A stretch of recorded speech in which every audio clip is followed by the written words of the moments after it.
It's very possible for someone to be very confident in an activity, and that thing is not your calling. To do something that makes a real difference in people's lives, you've got to be called to it. You've got to love it. You've got to want it. It cannot be something that you do out of obligation or you do something out of fear. It's got to be a deep sense of purpose. Why is it that people get stuck in a position where they're doing something that they're competent in, but they do not enjoy it? Now, when you think about the definition of calling, I said I was going to give you a more specific definition. Here it is. When you think about the definition of calling, it's a combination of four things. All right, gang. Hey, welcome back to the Dan Owolabi Podcast. Man, it is good to see you today because we are talking about something that I believe is absolutely critical for your success as a leader. And I think it's something that doesn't get talked about enough. It's something that some of the most successful people who would be considered in the eyes of anybody in today's culture as a successful person tend to struggle with. But it's in the shadows. It's oftentimes behind the scenes. Today, we're going to talk about the difference between confidence and calling. The difference between confidence and calling. How is it possible that you can be good at something but not meant to do something? How can you be excellent at something and yet dread every second of it? You know, one of the first times I really understood this was when I heard about Andre Agassi. Now, some of you might know Andre Agassi as a former #1 tennis champion in the world. He won 8 Grand Slam titles and, again, became the world's best men's tennis player. Now, one of the things you'll be very surprised about Andre Agassi is that if you read his autobiography, Open, one of the things you'll find is that he hated tennis. Hated it. I mean, he's the best in the world at it and couldn't stand it. Even the sound of the ball hitting the court made him feel a deep sense of anxiety. So if you're like me, you're asking, why in the world would you keep playing if you hate it? Well, a lot of reasons. Pressure, expectations. We've talked about this before on the podcast. Expectations of other people. He was good at it. He felt confident in it. And not a small thing, he had a dad who had very, very high expectations for him and put him in tennis at the age of 13 and just kept him in it up until he was in his mid to late 20s. The reality is when Andre Agassi retired, he was one of the best in the world, best to ever play. He didn't retire with a sense of regret. Like, oh man, that was a fun chapter in my life. I wish I could keep playing. He retired with a sense of relief. I am so glad to be done with that chapter. How is that possible? How is it possible for someone to be so confident, so good at something, and yet hate every second of it? Well, the truth is, there is someone listening right now that's going through that exact same thing. It's very possible for someone to be very confident in an activity, and that thing is not your calling. And if you're somebody who's building a business, if you're someone who's building something that matters, you're building an organization, you recognize in order to stay in it over the long term, to do something that makes a real difference in people's lives, you've got to be called to it. You've got to love it. You've got to want it. It cannot be something that you do out of obligation or you do something out of fear. It's got to be a deep sense of purpose. Now, the truth is, for you and for me, oftentimes we get stuck into situations where we feel like we have to do things because of a lot of reasons. It's important, though, before we get into the details on why people stay in situations like that and why they pursue careers and why they pursue projects that they're patently great at, but they hate every second of it. Before we get into that, you got to understand the difference between confidence and calling. Now, confidence oftentimes comes from things that you are competent in. You are just good at it. You can do it. You're very, very good at accounting. Like you're naturally wired for that. You understand numbers, you understand spreadsheets. It just all clicks for you. It makes perfect sense. There's some people who love spreadsheets. Spreadsheets make me itchy. Like I just get allergic to numbers. It's not my thing. But what I do love is communication. I'm just naturally a communicator. I can talk to anybody about anything. I can, talk for 20 minutes about whatever topic you want me to in front of 50,000 people.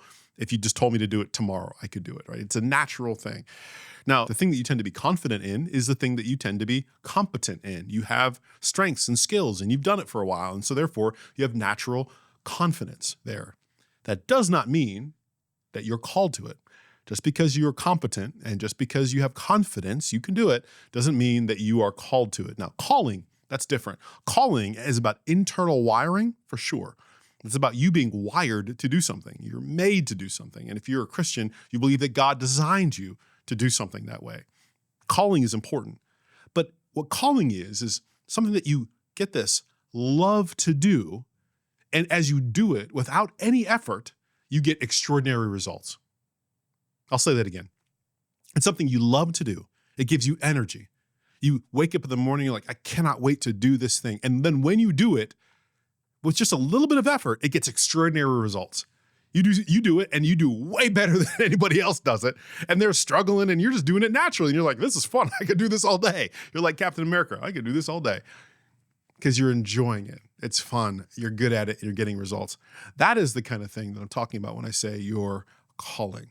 Now, there's a more detailed description. I'm going to give it to you a little bit later in the podcast. But for now, the difference between competence, the thing that you can do well, and it gives you confidence, is different than calling. Now, why is it that people get stuck in a position where they're doing something that they're competent in, but they do not enjoy it, like Andre Agassi?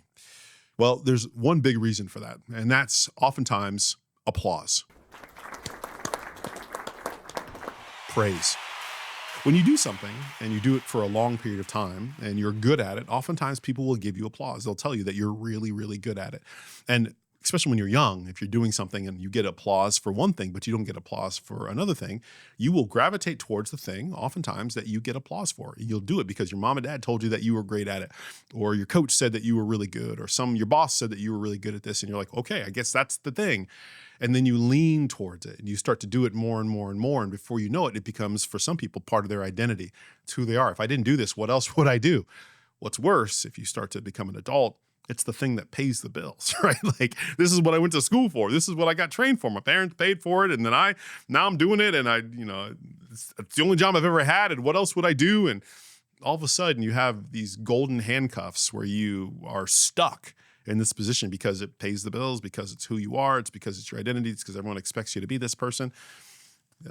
It's oftentimes a very, very, very difficult place to be. Sometimes you're in a situation, if you live in a small town or a small community, that people will label you as that. Like, you are the banker. You are the mayor. You are the teacher. My wife is from a really small town, and they have these sort of business owners in the community. And what I love about it is that everyone will take on these different names based on the thing they've been doing for years, because everybody kind of knows who they are. And there's one guy who was an entrepreneur, years ago, and he started this porta pot business, right? Business grew a ton. And now the only thing that he is called when he goes anywhere, goes to the basketball game, goes to football games, goes to the grocery store, his name is Ivan. People call him, to his face, they call him Shit Ivan, because he owns a porta pot business. It's just funny, but that becomes your identity, right? And people expect you to be that person, whether you like it or not. Oftentimes, applause leads you to a place where you feel like you have to continue something that you don't enjoy doing. If you're an entrepreneur, this actually happens a lot to people, where you are building a business and you're doing everything it takes to build the business, and you're growing it and you're growing it. And honestly, you're not competent at everything. You're competent at just a few things, but you're doing everything because you need to have those things done. You're doing accounting, you're doing marketing, you're doing sales, you're doing everything. Well, as you bring people on, you do it the wrong way. In fact, you bring people on based on their skill set, not yours. And so you run into a sales guy, you're like, hey, you should be a sales guy. You run into an accounting person, you're like, this person should be an accounting person. You run into a marketing person, you hire them for marketing. Now you're stuck doing the one thing that's left in the company while everyone else is doing their strengths, and you hate that thing. In fact, you love marketing, but shoot, you hired John to be the marketing guy. So now what are you going to do? Well, you're going to do the, sweeping of the floors. You're going to do the whatever, and you don't enjoy that. That happens over and over and over again, where people will hire themselves into a corner. And now they're leading a company that they simply just don't enjoy. Or sometimes it happens where people will really love baking, like as an example, right? You love baking cakes. And so you say, you know what, I'm going to go into the bakery business. And all of a sudden you get into it, you take out this massive loan, you hire a bunch of people, and now you're in the baking business, and you realize, I love baking cakes. I hate leading a business.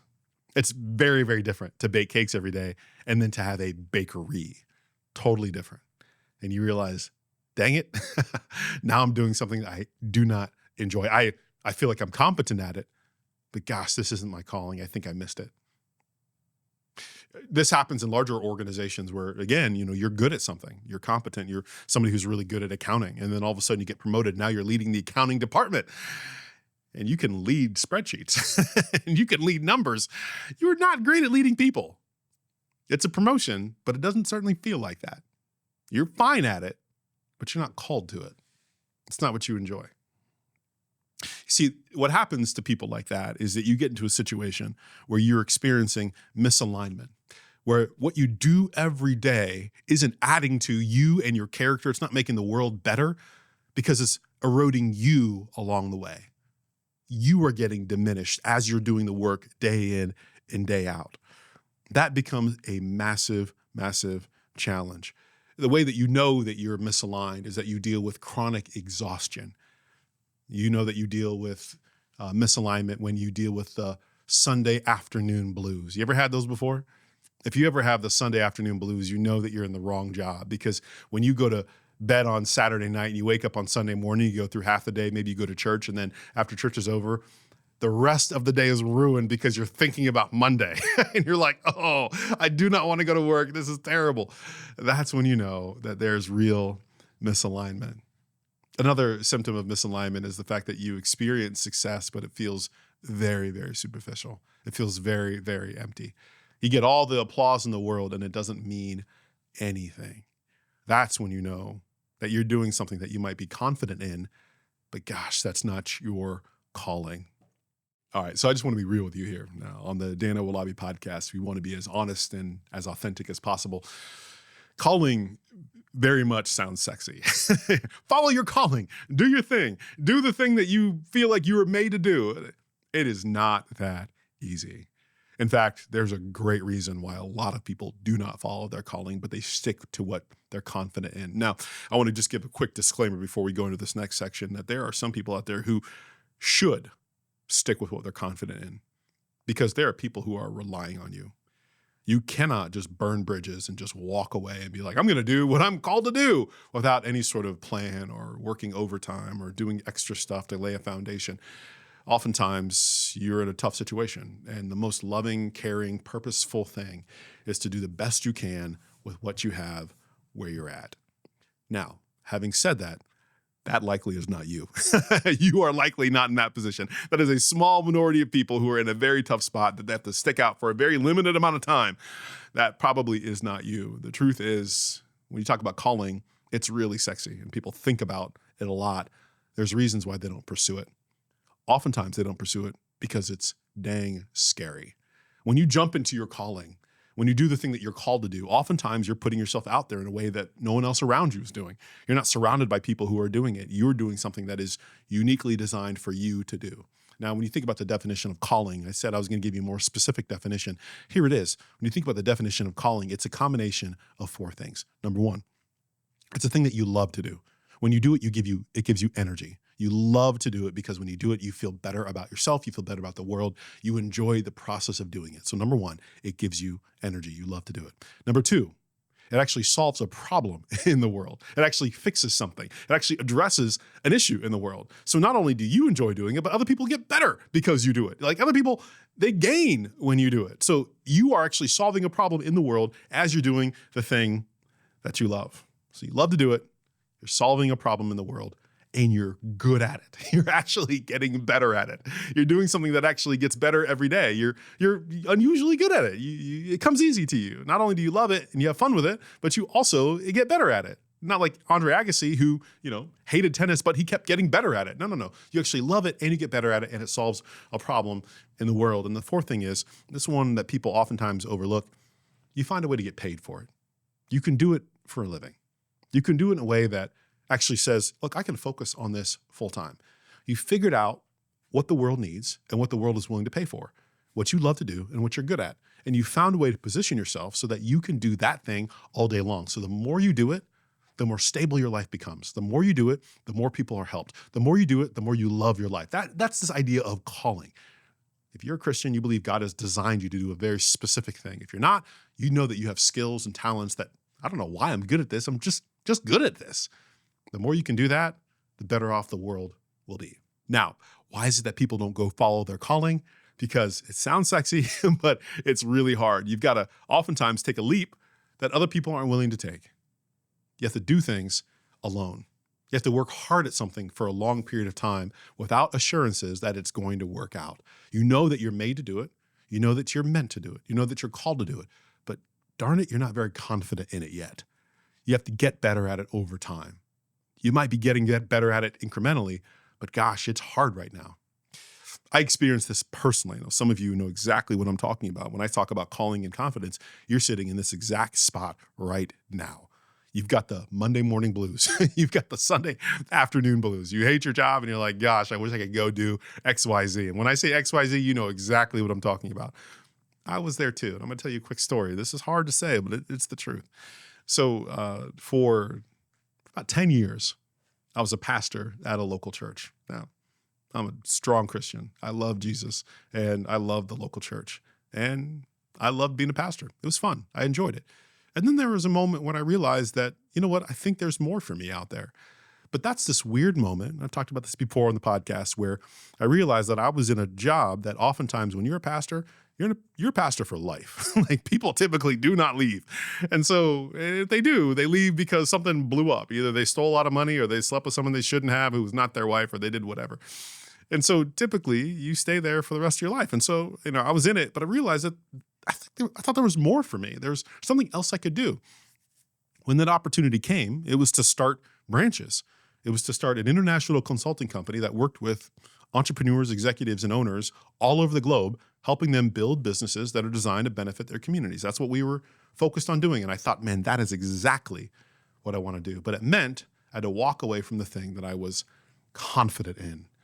And I had to go start something that I was not confident in, but I felt called to do. And I'm telling you, it was hard trying to explain to people what I'm doing, trying to explain to people why I'm leaving. You've got a great job. You've got health insurance. You've got a family. You've got stability. Why are you leaving? And I'm explaining what I'm doing, but it doesn't exist yet, so no one can see it. What happened is I had to go through a lot of different challenges along the way. Number one, I had to go through the financial objections. Well, how are you going to pay your bills? I don't know. I'll have to figure it out. And I did figure it out. And then the second question is, well, shoot, what's wrong with the job you have right now? Are you reaching too high? Are you looking for something that doesn't exist? Are you ungrateful for what you have right now? All those questions came from people about my job. And then came the social pressure. Now everybody knew that I left this position, and everybody thought that I was crazy, and everybody was talking about it, at least in my own mind. I thought they were talking about it. You see, it all turned out great. Branches is in 38 countries around the world. We've got staff all over the place. It's a great organization that's doing incredible work to help CEOs, executives, and owners all over the place. We've been doing it for 8 years now, right? It's going great. But at the time, I knew it was my calling. I did not have confidence in it. And it took a massive leap of faith to make it work. Why do I say that? I say that because when we talk about the difference between confidence and calling, sometimes people make it seem easier than it is. The truth is it does take courage, and you do need to move into it, because for you to do something meaningful in life, to really make a difference, you've got to find the thing that you're called to do and really go deep on it and run hard after it.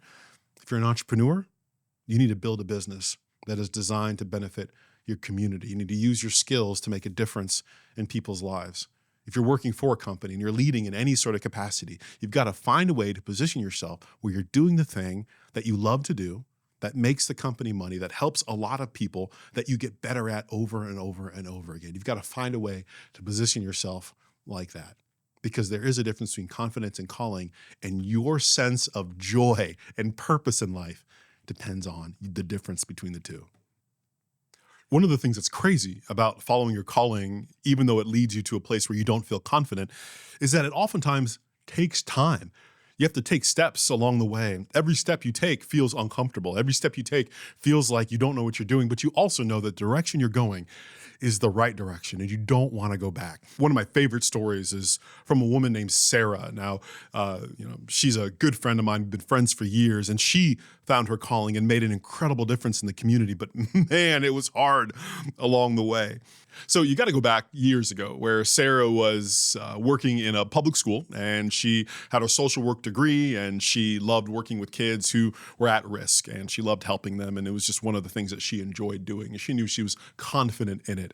But she also knew that she was just one person who was trying to help one student at a time, students who were going through very, very difficult situations and needed kind of a whole safety net to help them work through the challenges they're dealing with on a day in and day out basis. They needed more than just her. They needed mentors. They needed, community support. They needed teachers behind them.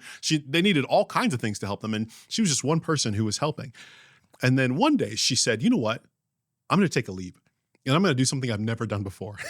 I'm going to start an organization that is focused on helping these kids get out of a very, very difficult situation. I'm going to focus on helping at-risk kids and build a nonprofit that's never been built before. And so she didn't know what she was doing, and she went ahead and she started it, and she got some funding, and still working her job as a social worker in the schools, also trying to start this other organization. And what she does is she hires an executive director, and this person is supposed to lead it while she, again, stays in the job that she knows that she's confident in so that she can feed her family and she can put clothes on her kids and she can do all those things. And the executive director runs the organization. She already took her leap. She did her thing. Right? The executive director is running it. She is on the board. Sarah's on the board of this new organization. About a year later, suddenly she starts to realize that this isn't working. In fact, the vision isn't coming together the way she dreamed it would. It's not doing as much good as she thought it would. It's actually more complex and more complicated than she expected. It's much, much harder. And so she has this choice. She can either drop the calling and say, you know what, this is a problem for someone else to solve, and go back to her job where she was, again, health insurance, great salary, kids to feed, stable job, retirement, all the things that people love when they're working in a job that they feel confident in. She could go back to that and let the dream die, or she could double down. Well, what happened was Sarah doubled down. She actually went and became the executive director of the organization. She did all the hard work. She dotted all the I's. She crossed all the T's. She went and learned how to raise money. She learned how to lead staff. She learned how to lead an organization. She learned how to file paperwork. She learned how to apply for grants, all these things that she had never done before as she's working with students in schools. And she realized as she was doing it, not only was it giving her incredible purpose, but she was actually better at it than she thought. She got better at hiring the right people. She got better at building a culture. She got better at looking for grants and from the right donors. And she got better at communicating the message. And before you knew it, this organization that was just helping one or two people was helping hundreds and thousands of kids in her community. 10 years in, it is by far the best and largest nonprofit organization in her community. It's called Oh Huddle. You can look it up. They do incredible work. But the thing is, it wouldn't have started if Sarah hadn't decided to follow her calling and leave that feeling of confidence and comfort. Hey, now here's the thing. Let me address this right now. Some of you who are watching this aren't Christian. You didn't come from a Christian background. That's fine. I did. I am. And when we talk about calling, it sounds really churchy. It sounds really religious. Like, what do you mean by calling? Like, how do you identify your calling? How do you find your calling? What does this even mean? Because, it's just not something I'm used to. Well, let me give you a quick tip. You don't find your calling. Your calling finds you. When you see something on TV about sex trafficking, and it immediately tugs your heart in a way that it doesn't hit anybody else around you, and you say, I've got to do something about that. Or you're walking by an empty lot and you see a business, or you see an abandoned building and you see opportunity where no one else sees it. Or you go into someone's house and you see things that are unbelievably disorganized and you're like, I could help you organize that. And I'm sure you paid me for it. And you think, I need to develop an organizing business. You recognize problems out there that other people don't see, and you feel compelled to solve them. The things that you dream about, the things that tug your heart, the things that make you mad, the things that capture your attention and your imagination, those are clues to your calling.